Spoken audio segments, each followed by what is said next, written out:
और मैं भी इस बात को कहता हूं कि ये इट विल लीड कि हरियाणा का कोई मध्यवर्गीय या गरीब परिवार का बच्चा डॉक्टर नहीं बन सकता। और कर्मचारियों ने ओपीएस की मांग की, ओल्ड पेंशन स्कीम की। दूसरे चरण में जो है कि जो मिले इस दौरान किसान, जिसमें राकेश टाकेत, युद्धवीर समेत दर्जनों किसान नेता मिले, उन्होंने एमएसपी की और जो गन्ने के भाव की, ये सारी ऐसी समस्याएं उनको उठाई। और आज आर्मी के retired army chief Deepak Kapoor, lieutenant general R K. Hooda, lieutenant general P K. Narula, lieutenant general D D S. Sandhu और major general S S. Chaudhary, major general Dayal और major general Bishambar, colonel Pushpendra वगैरह, सब ये बहुत सारा हाई लेवल डेलीगेशन था जिनने उनके साथ वॉक किया। और उनके साथ ओबीसी समाज के और घुमंतू समाज के लोगों से भी उनने चर्चा की।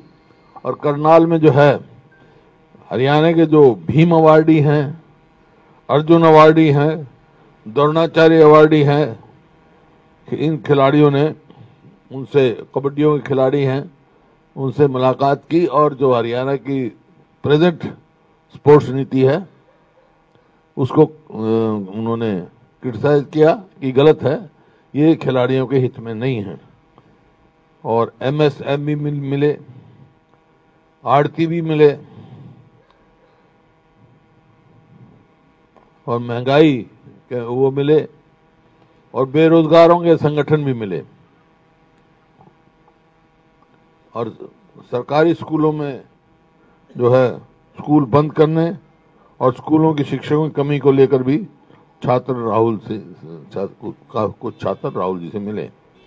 अग्निवीर के खिलाफ आम जो भी, चाहे फौजी मिले या कोई भी एक्स सर्विसमैन मिले या आम युवा मिला, इस अग्निवीर जो है उसके खिलाफ उन्होंने अपनी वो दर्शाई।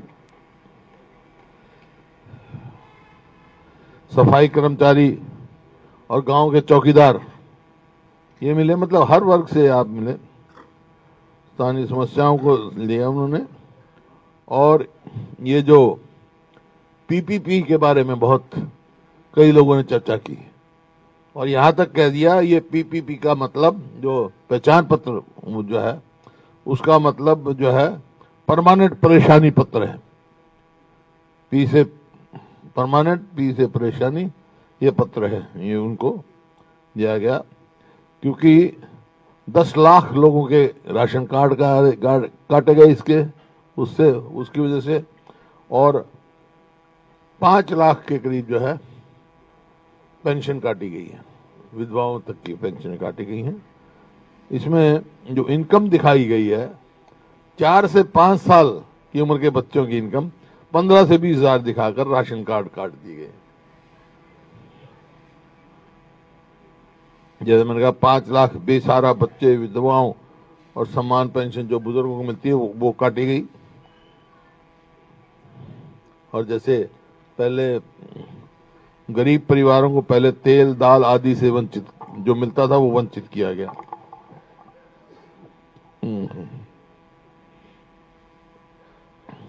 कुछ वहां जो है इकोनॉमिस्ट भी मिले और उन्होंने चिंता जाहिर की जो आज हरियाणा की आर्थिक स्थिति है। कर्जा 3,25,000 करोड़ कर्जा है और 1,22,000 जो है उस पर देनदारी है, लायबिलिटीज है। आज ये स्थिति आज हमारी है, आप जोड़ लगा के देखो उनको, इस पर चिंता जाहिर की क्योंकि ग्रोथ से ज्यादा परसेंटेज में कर्जा बढ़ रहा है हरियाणा में। और इसी वास्ते जो प्रदेश को एक आर्थिक संकट की ओर धकेला जा रहा है।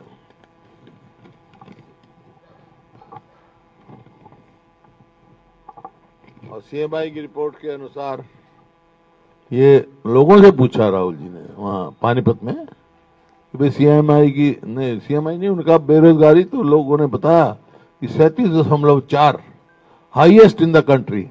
जो प्रदेश प्रति व्यक्ति आय, प्रति व्यक्ति निवेश में नंबर 1 था 2014 में, आज बेरोजगारी में नंबर 1 है।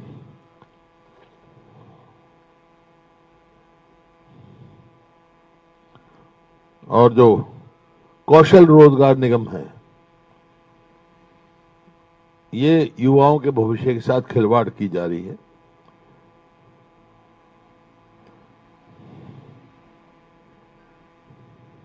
क्योंकि इसका बेस भी पीपीपी भी है, ट्रिपल पी के आधार पर बनाते हैं, और वो सारी गड़बड़ है उसमें पीपी में।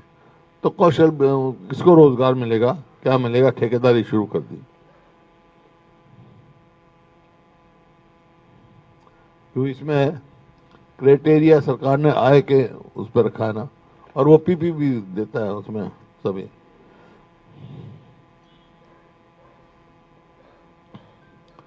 जैसे मैं कह रहा था अभी आपको कि सरकार की देनदारी क्या है, ये कहते हैं दो इंजन की सरकार, या हरियाणा में दो मुही सरकार चल रही है, बीजेपी जेजेपी। दो मुही सरकार ने क्या अचीवमेंट क्या है?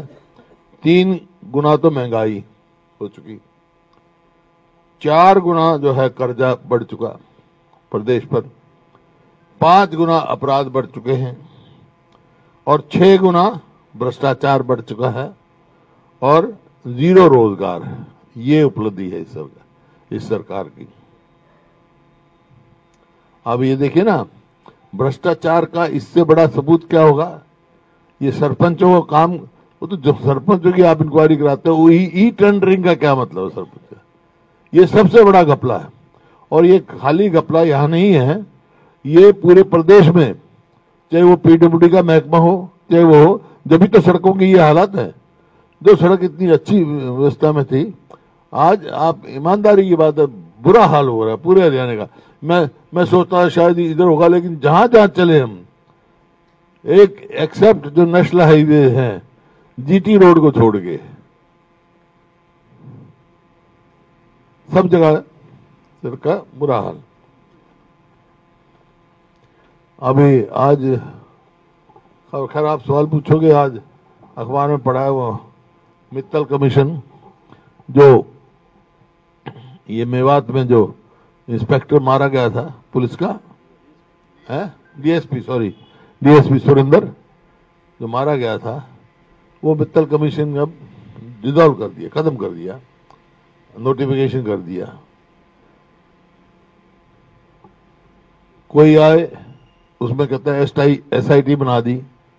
मित्तल कमीशन की रिपोर्ट तो आई नहीं भाई, एक ड्राइवर पे केस बना दिया आपने, लेकिन उसके पीछे है कौन, किसका हाथ है? इतना बड़ा वहां चल रहा है। इसी तरह डाडम में मैं गया था, जब भी ये कहा था एसआईटी बनाएंगे हम। एसआईटी तो ये जो है, एसआईटी का मतलब क्या है? सप्रेस इंटरनल ट्रूथ, अंदरूनी सच्चाई नहीं आने देंगे। इस किस्म के एसआईटी की रिपोर्ट अब तक यही साबित हुई है, सप्रेस इंटरनल ट्रूथ। एसआईटी का मतलब ये है इस हरियाणा सरकार का। तो ये आपके सामने, आपके कोई सवाल हो तो आप पूछ सकते हैं मेरे से।